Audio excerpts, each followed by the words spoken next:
बिस्मिल्लाहिर्रहमानिर्रहीम। अस्सलामुअलैकुम। हमारे चैनल में खुश आमदीद। नाजरीन, आज आपके लिए मैं इंतहाई खौफनाक, सनसनीखेज और दिलचस्प कहानी लेकर आई हूँ। लेकिन कहानी शुरू करने से पहले आपसे गुजारिश है कि अगर आप हमारे चैनल पर नए हैं तो हमारे चैनल को ज़रूर सब्सक्राइब कीजिए ताकि आपको हमारी वीडियोस सबसे पहले मिलें। कहते हैं कि बहन भाइयों के बच्चे इंसान के अपने ही बच्चे होते हैं। उन्हें देखकर ऐसा लगता है जैसे ये हमारी अपनी औलाद हो। मैंने तो जब बाजी के बच्चे को पहली बार गोद उठाया था तो मुझे एहसास हुआ कि वाकई इंसान के बहन भाइयों की औलाद बिल्कुल उसकी अपनी औलाद की तरह होती है। वो अलग बात है कि बड़े होकर फुप्पी का बैर मशहूर हो जाता है, जबकि खाला का प्यार वैसे का वैसा ही रहता है। खैर, हमने जब मुराद को घर लाया तो हमने सोचा भी नहीं था कि ज़िंदगी इस कदर खुशियों भरी हो जाएगी। हम लोग उसके साथ पूरा दिन खेलते रहते थे। मुराद बहुत ही मासूम बच्चा था, मगर कब किसी ने सोचा था कि वो शैतानी जिन्नात के साए का शिकार हो जाएगा। मैं आपको इस कहानी में बहुत सारी मालूमात देने वाली हूँ, जिसकी वजह से आप ये अंदाज़ा लगा सकते हैं कि जब बच्चों पर जिन्नात का साया हो तो वो किस किस्म की हरकतें करने लगते हैं और उनके इलाज के लिए क्या किया जाना चाहिए। हमें भी इन बातों का उस वक्त नहीं पता था। हमने बड़ी उलझन, तकलीफ़ और ज़िल्लत उठाई थी। ये कहानी लिखकर मैं सब लोगों को ये बताना चाहती हूँ कि जिन्नात को कभी भी गैर हकीकी और मजाक न समझें। आप जितनी जल्दी जिन्नात के असरात को समझने के काबिल होंगे तभी उसका इलाज भी कर पाएंगे। खुदा न खास्ता ऐसा किसी भी बच्चे के साथ हो सकता है। वैसे भी बच्चे और हामला औरतों के साथ ऐसे मामलात बड़े आम हो जाते हैं, और वो भी तब जब घराना खाली हो और वीरान हो और वो औरत अकेली रहती हो। खैर, हमारी बाजी तो भरे परे ख़ानदान में रहती थी। उनके साथ ऐसा कोई मामला पेश नहीं आया। उन्होंने जब हमारे घर आना होता तो वो अपनी नंदों तक को मना कर आती, क्योंकि सब लोग उनसे बहुत प्यार करते थे और उन्हें यहाँ ना आने देते। 8 महीने के बाद बाजी पहली बार हमारे घर आई थी। मुराद तकरीबन 2 साल और 8 महीनों का हो गया था। मुराद को हमने इतने अरसे बाद देखा था। हमें वो पुराने दिन याद आने लगे जब हम उसके साथ खेला करते थे, उसकी एक एक शरारत पर हंसा करते थे। बहरहाल अब मुराद बड़ा हो गया था, यानी 2.5 साल का हो गया था। उसे खेलने में और भी मज़ा आना था। बाजी के आने का इंतज़ार था। बाजी आई तो मुराद की नज़र सबसे पहले मुझ पर पड़ी। वो शायद मुझे पहचान गया था। मैंने उसे बहुत प्यार किया। बाजी भी हमारे घर आकर खुश थी। हमारे घर चूँकि एक साथ बने हुए थे, मेरी कुछ फूफीज़ाद बहनों की शादी भी हमारे घर के करीब ही हुई थी। उनके बच्चे भी हमारे घर आते रहते, लेकिन बहन के बच्चों की बात ही और होती है। वो सब लोग जब हमारे घर आते तो एक रौनक सी लग जाती। मुराद के हम उम्र भी 3-4 बच्चे थे जो अक्सर उसके साथ खेलते रहते, बल्कि एक लड़की को हम मुराद की दुल्हन कहा करते। इस बात पर मुराद बहुत हंसता, खुश होता और यूं पूरे घर में कहकहों का तूफ़ान आ जाता। मुराद की खूबसूरत बातें हम सबको महसूस करती। एक दिन की बात है, शाम का वक्त था। मुराद और छोटे बच्चे खेलने के लिए ज़रा घर से दूर चले गए। उस दिन गर्मी काफ़ी ज़्यादा थी। सब लोग अपने अपने घरों में बैठे थे और कुछ मनचले नौजवान पानी से खेलने नालों और ट्यूबवेलों पर चले गए थे। हमारे गांव में ट्यूबवेल की कमी नहीं थी। सब लोग वहां जाते और ख़ुद को तरोताज़ा करते। बच्चों और ख़वातीन को ऐसी जगहों पर जाने से मना था, क्योंकि यहाँ पर अमूमन हादसात हो जाते, जिसकी वजह से पूरे गांव और मोहल्ले में कोहराम मच जाता था। ऐसे हादसात पहले भी हो चुके थे, इसलिए बच्चों को यहाँ जाने की इजाज़त नहीं थी। मगर खुदा जाने मुराद अपने दूसरे बच्चों के साथ कैसे घर से चला गया। हम लोग भी घर में मसरूफ़ थे, किसी का ज़्यादा ध्यान नहीं रहा। दरअसल उस दिन हमारे घर में भी कोई तकरीब के सिलसिले में लोग जमा थे, तभी ऐसे मामलात में बच्चों का ध्यान नहीं रहता। ऐसे में मुराद न जाने कैसे अपने दूसरे दोस्तों के साथ घर से निकल गया। उसके दोस्त क्या थे, मेरे बाकी फूफीज़ाद और कुछ 5-6 साला बच्चे थे। ये लोग ज़्यादा दूर नहीं गए थे, करीबी ट्यूबवेल पर गए थे, मगर वहाँ भी पानी का भाव ज़्यादा था। जब काफ़ी देर तक मुराद नज़र नहीं आया तो मैं परेशान हो गई। मैंने अपने अम्मी और दूसरी बहन से पूछा तो वो लोग भी इस बात के बारे में बेखबर थे। तब हमने मुराद को सही मानों में ढूंढना शुरू किया, मगर ये क्या, मुराद तो कहीं भी नहीं था। ہم لوگوں کے درمیان بے چینی پھیل گئی، سارا مزہ خوشیوں کا کرکرا ہو گیا۔ سب لوگ مراد کو ڈھونڈنے گھر سے نکلے۔ سب کا خیال یہی تھا کہ وہ قریبی ٹیوب ویل پر گیا ہوگا۔ جب مراد کی بات آئی تو باقی خالہ زاد اور پھپھی زادوں کو بھی اپنے بچوں کی یاد آئی۔ 3-4 بچے گھر سے غائب تھے۔ شام کا وقت ہو رہا تھا۔ ہم ڈھونڈتے ڈھونڈتے ٹیوب ویل پر پہنچے۔ وہاں پر دیکھا تو میری پھپھی زاد کے بچے بیٹھے رو رہے تھے۔ ہم انہیں دیکھ کر بہت پریشان ہوئے۔ ان کی مائیں تو خوش ہوئیں کہ ان کے بچے مل گئے، لیکن اصل پریشانی مجھے تھی کیونکہ مراد ان کے ساتھ نہیں تھا۔ پھر ان سے پوچھنے پر پتہ چلا کہ مراد ٹیوب ویل میں ڈوب گیا ہے۔ میری تو سانس اوپر کی اوپر اور نیچے کی نیچے رہ گئی، جبکہ آپی کا تو رو رو کر برا حال تھا۔ ٹیوب ویل میں ہم نے اپنے مراد کو بہت ڈھونڈا مگر وہ کہیں نہیں ملا۔ ٹیوب ویل کا پانی گاؤں میں تھوڑا آگے جاتا تھا۔ ہم سب لوگ وہ راستہ پکڑ کر آگے کی طرف جانے لگے، مگر تھوڑی ہی دیر کے بعد جب ہم لوگوں نے اسے ڈھونڈنا شروع کیا تو مراد دوسری سمت سے آتا دکھائی دیا۔ وہ بڑا پرسکون تھا، اس کے چہرے پر خاموشی اور پراسراری تھی۔ وہ پہلے سے بہت بدلا ہوا لگ رہا تھا۔ میری بہن نے دوڑ کر اسے سینے سے لگا لیا، کیونکہ وہ تو ماں تھی، اس کا بچہ مل گیا یہی کافی تھا۔ وہ اسے خود سے لپٹائے بہت رو رہی تھی۔ میرا بیٹا، میرا راجہ بیٹا کہاں گیا تھا؟ میری بہن کا رونا دیکھ کر میں بھی خاموش ہو گئی، لیکن مراد بالکل گم سم تھا۔ اس کی آنکھیں خلاؤں میں گھور رہی تھیں، جیسے اسے کچھ اور معلوم ہی نہ ہو، جیسے وہ بہت گم سم کھویا کھویا سا ہو اور کسی سوچ میں مگن ہو۔ ہم لوگ اسے گھر لے آئے۔ گھر آ کر میری بہن اس کے پیٹ کی مالش کرنے لگی۔ کہیں پانی تو نہیں چلا گیا میرے بیٹے کے پیٹ میں؟ وہ بہت فکر مند تھی۔ میں ہنسنے لگی۔ ارے میری بھولی بہن، اگر اس کے پیٹ میں کچھ گیا ہوتا تو یہ ابھی خاموشی سے یہاں نہ بیٹھا ہوتا، پورے گاؤں کو سر پر اٹھا لیا ہوتا۔ فکر کیوں کرتی ہو؟ باجی تو خاموش ہو گئی، مگر میں جانتی تھی کہ اس سب کے پیچھے کوئی نہ کوئی وجہ ضرور ہے۔ مراد بدستور خاموش تھا۔ اس سے کوئی بھی بات کرتا تو وہ اسے خوفناک آنکھوں سے گھورتا اور دوسری طرف منہ پھیر لیتا۔ 2-4 گھنٹے تک تو یہ بات کسی نے نوٹ نہیں کی، مگر پھر سبھی مراد کی خاموشی پر سوال اٹھانے لگے۔ وہ مراد جو پورے گھر میں سب کی ناک میں دم کیے رکھتا تھا، اتنا خاموش اور پراسرار کیوں کر ہو سکتا تھا؟ اس بات پر کوئی زیادہ دھیان نہ ہی دیتا اگر تھوڑی دیر بعد سب لوگ کھانا کھانے نہ بیٹھتے۔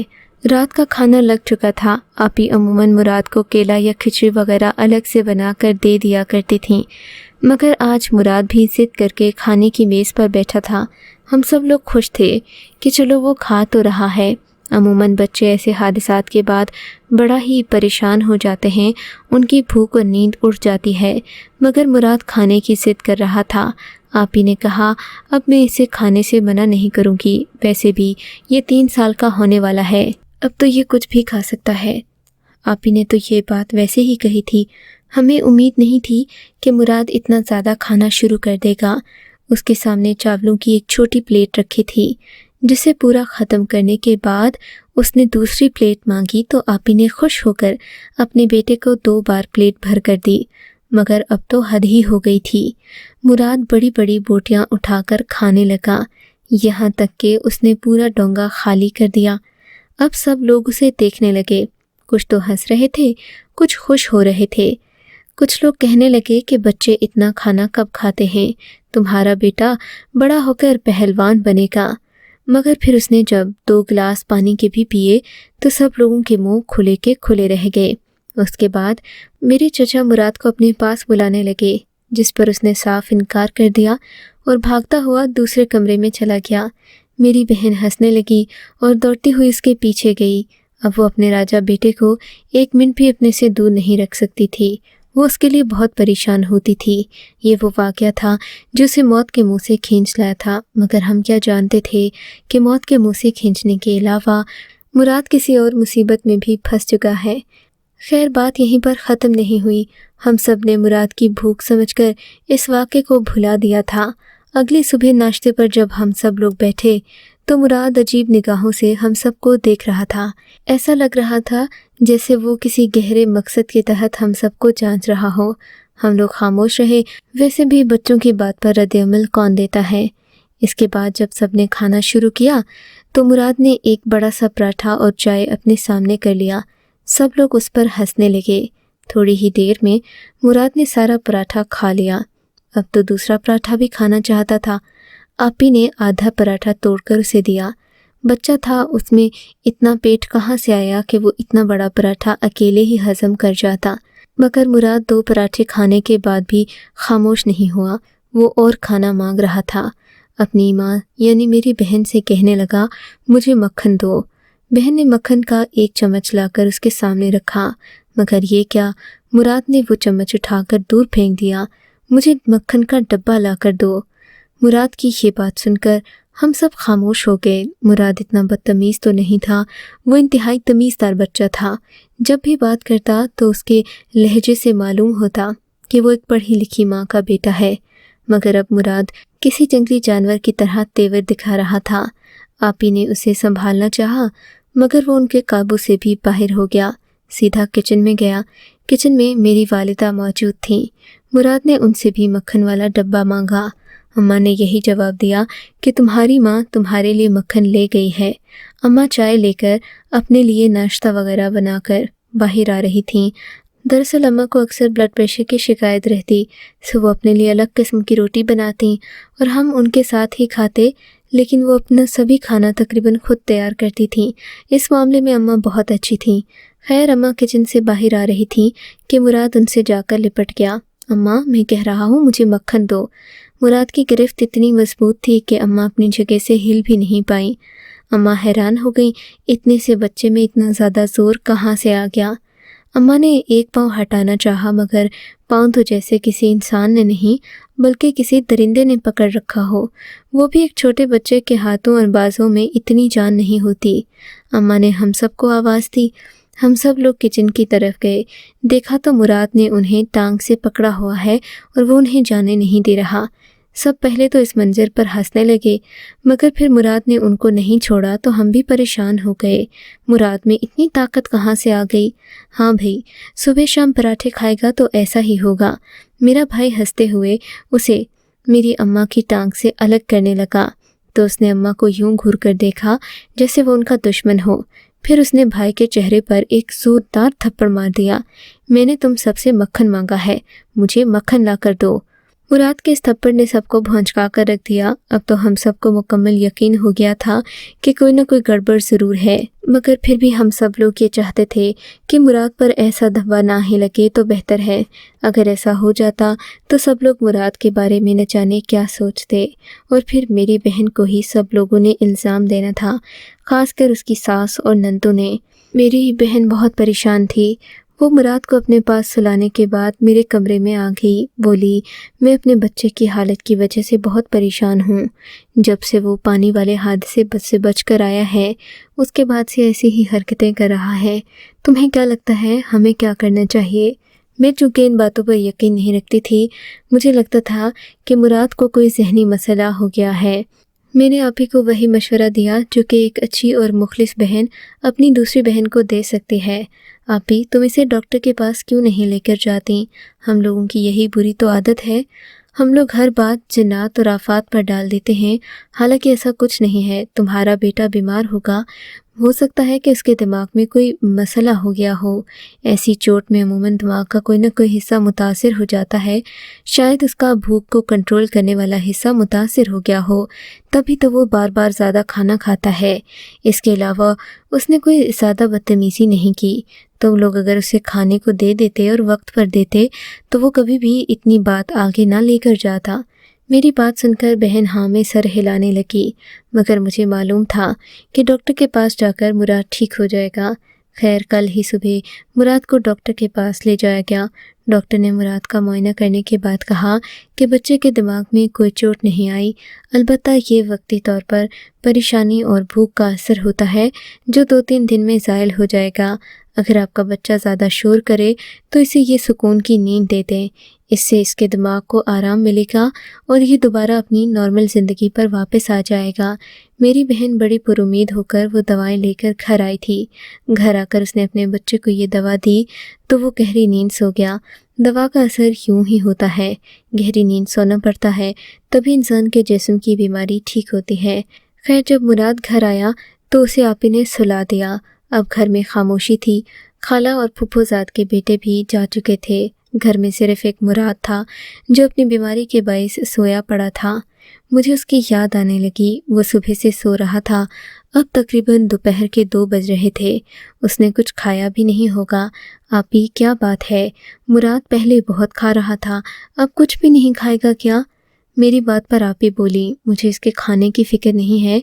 इसने सुबह बहुत भारी नाश्ता किया था, लेकिन अगर अब भी इसने वही हरकत की तो ज़रूर इसे कोई ना कोई मसला होगा। इसके बाद मैं तुम्हारी एक नहीं सुनूंगी, इसे बड़ी बी के पास ले जाऊंगी। मेरी बहन ने मुझे बता दिया। मैंने कहा, तुम्हारा बच्चा नींद पूरी करने के बाद बिल्कुल ठीक हो जाएगा। आप भी अपनी कोई चीज़ लेने कमरे से बाहर गई। तभी मुराद को सोता देखकर मुझे उस पर बेतहाशा प्यार आने लगा। मैंने आगे बढ़कर उसे बोसा दिया तो ये देखकर हैरान ही रह गई कि मुराद यकदम उठ बैठा, जैसे वो किसी लम्हे का इंतज़ार कर रहा हो। मुझे अपने करीब बैठा देखकर उसकी आंखों में एक अजीब सी चमक आ गई और वो शैतानी हंसी हंसने लगा। बच्चे अमूमन ऐसा नहीं हंसते, लेकिन मुराद की हंसी देखकर मुझे सचमुच डर लगने लगा था। उसकी आंखें लाल अंगारा हो रही थीं और उसके हंसने का अंदाज मुझे डरा रहा था। फिर वो आगे बढ़कर मेरे गले में बाहें डाले मुझसे बातें करने लगा। ये पहले वाला मुराद तो नहीं था, ये कोई और ही चीज़ लगती थी। इसके बाजुओं में इतना ज़ोर था कि मुझे अपनी गर्दन टूटती हुई महसूस हुई। और फिर थोड़ी ही देर, चंद लम्हे ही गुजरे थे कि मुराद ने मेरी गर्दन दबाना शुरू कर दी।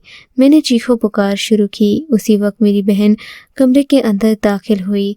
उसने जब अपने बेटे को मेरी गर्दन दबाते देखा तो वो भी हैरान हो गई, जबकि अब मुझे यकीन हो गया था कि मुराद के साथ वाकई कोई असर है, वरना ये ऐसी हरकत नहीं करता। दवा के असर से तो उसे बहुत पुरअमन होना चाहिए था, लेकिन उसे और ज़्यादा गुस्सा आ रहा था।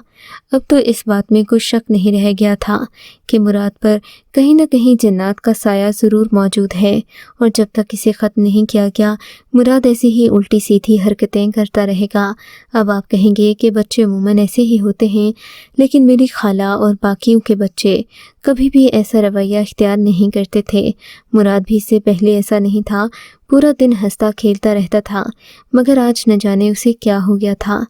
मैंने बड़ी मुश्किल से खुद को मुराद से छुड़ाया था। अब हम लोग बहुत परेशान थे, ऐसा हम सब के साथ हो चुका था। मुराद ने किसी न किसी को पकड़कर उसे अपने जानदार हाथों से डराया ज़रूर था। हमारे लिए ये बहुत अनोखी बात थी। आज से पहले घर के किसी बच्चे ने ऐसा नहीं किया था। खैर, हमने कोई बात नहीं की। हमने मुराद को इस बात का एहसास नहीं होने दिया कि वो बदल गया है।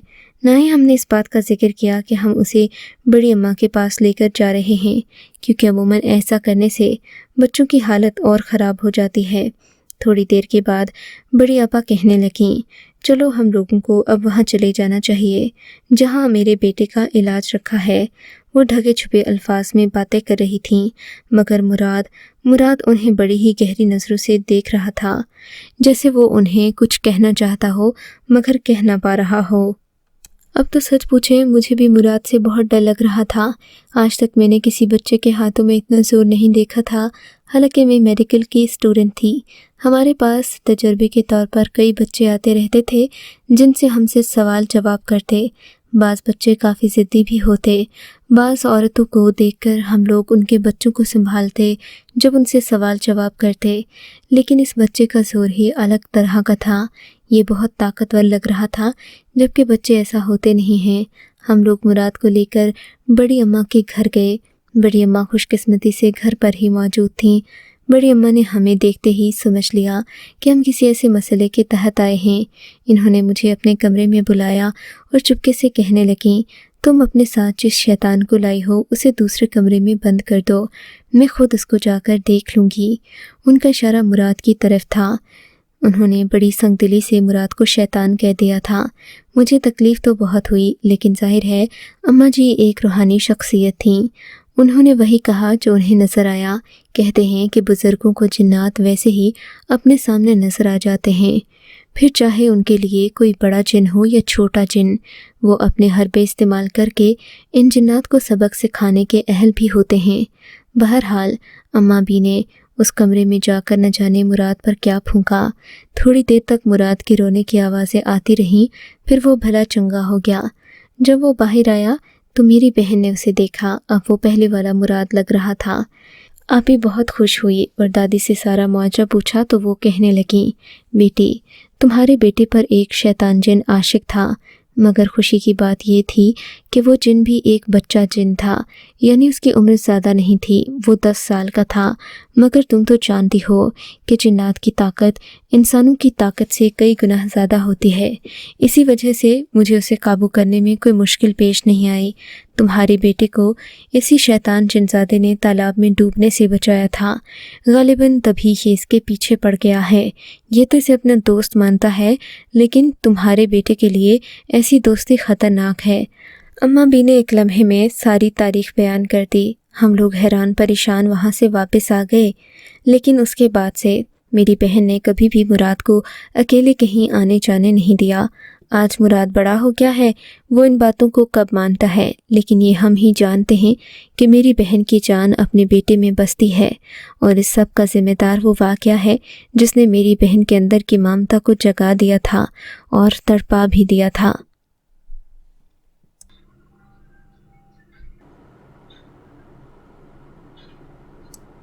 अगर आपको ये कहानी अच्छी लगी है तो इस वीडियो को लाइक कीजिए और इस तरह की मज़ीद वीडियोस देखने के लिए हमारे चैनल को सब्सक्राइब कीजिए। और हाँ, अगर आपकी किसी दोस्त, रिश्तेदार या बहन के साथ खुदा न करे ऐसा कोई वाक़या पेश आया है तो हमें कमेंट सेक्शन में उसके बारे में ज़रूर बताइए।